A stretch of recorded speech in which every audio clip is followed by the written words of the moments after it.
Daily Star. No takers. Thanks.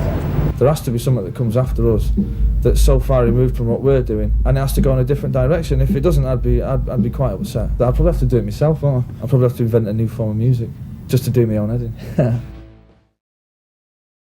Did you ever think it was going to get this big? It'd be a liar if I said yeah. Liam would probably say, I thought it was going to be bigger than that. But I didn't think it was going to get this big. Nobody thought that one day we'd have sold 10 million albums and we'd been playing to 250,000 people over 2 days. Anyone that said that they did believe that's a liar, because we didn't. We thought we might play to I mean, we thought when we done Earl's Court, which was 20,000, it was like, and they were the biggest indoor gigs ever in Europe. So it was like, we thought, well, this is probably as big as it's going to get. And we done Main Road, which was 40,000. And it was like, well, fair enough. And then it's 125,000. It's just, I don't know where it's going to go from. We'll probably play Hyde Park next to something for 500,000 people. So. There have been rock concerts at Knebworth before, but never, it is claimed, quite on this scale. The Rolling Stones, Led Zeppelin, Genesis and Queen all played here in the 70s and 80s, but never 2 nights in a row.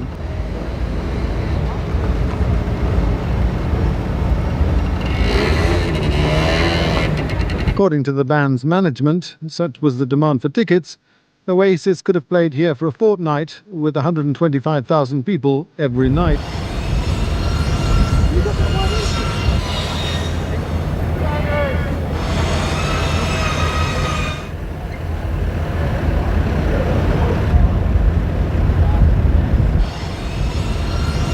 Setting up the site took 2 weeks.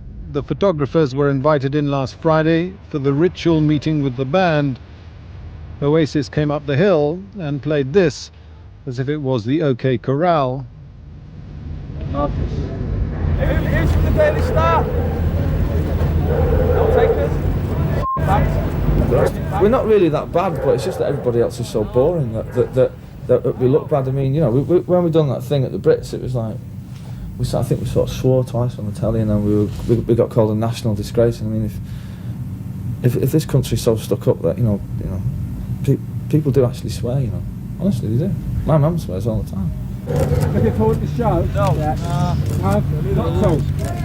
Might pull it.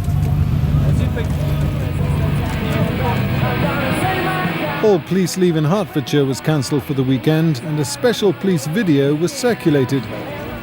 The police called it Operation Gold, and as it happens, Oasis fans turned out to be as good as.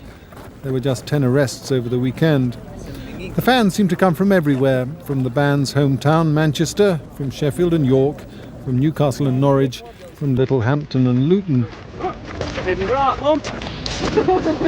The ticket sales alone for Knebworth generated over £5.5 million. And then there was the merchandising. The band sold about 150,000 T-shirts over the weekend.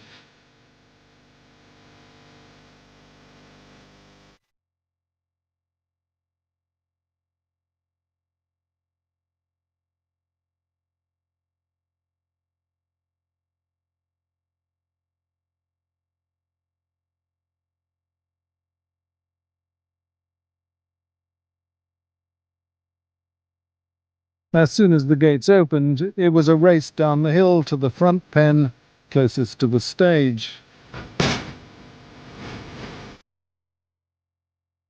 This was still 2.5 hours before the show began, some 9 hours before they'd get to hear Oasis.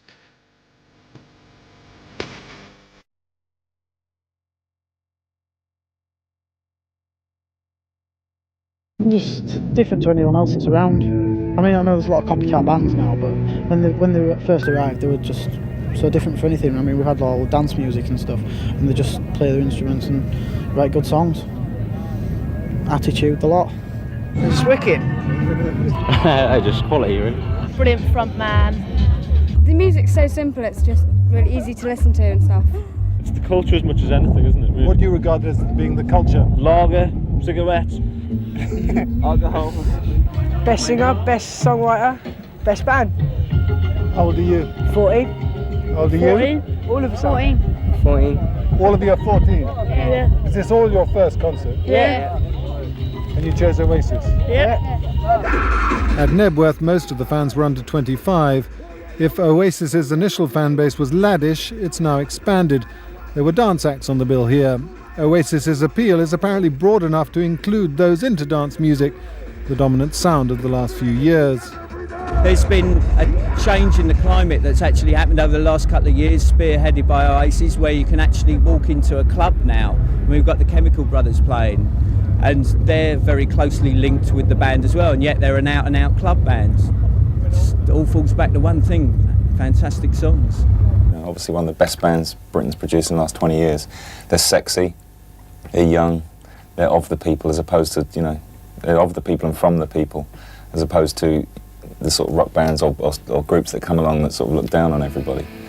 And I think that they, very much like the Mondays and the Stone Roses before them, that they, even though they don't play dance music or anything, they embrace club culture. They fit with everybody. So it doesn't really matter what sort of music you're into. Oasis sort of work. All the marketing that we do is always very ground level. It's always fly posting, press advertising. They've got a huge fan base, a huge database of fans of 350,000 who are regularly kept in touch with all that's going on with the band, live dates, releases. It's all, you know, it's all kept at the ground level, and everything else it kind of flows from there, basically. The Oasis boast is that they're the best new rock band in the world. But as the band knows, like a candle, popularity in the rock music business can be short-lived. Yeah, it's nice, but you know, I don't think we'll ever be as popular as the Beatles on a global scale. The gig is just, it's one night or it's two nights, and it's an experience, and you experience it as it's happening, and then it's over. Whereas a record is something you buy on the shelf and you can take it home and it lasts for as long as you last, and you grow up with it and then you grow old with it. We can't be the be-all and end-all of music, surely it don't. There has to be something that comes after us that's so far removed from what we're doing, and it has to go in a different direction. If it doesn't, I'd be quite upset. I'll probably have to do it myself, won't I? You know what I mean? Because everyone's so lazy and can't have their asses do anything. I'll probably have to invent a new form of music just to do my own head in. Last night's concert at Knebworth was carried live on radio stations in 40 different countries around the world. If the British tabloid press didn't like the show, the fans on the ground did, and for many of them, it was a night to remember.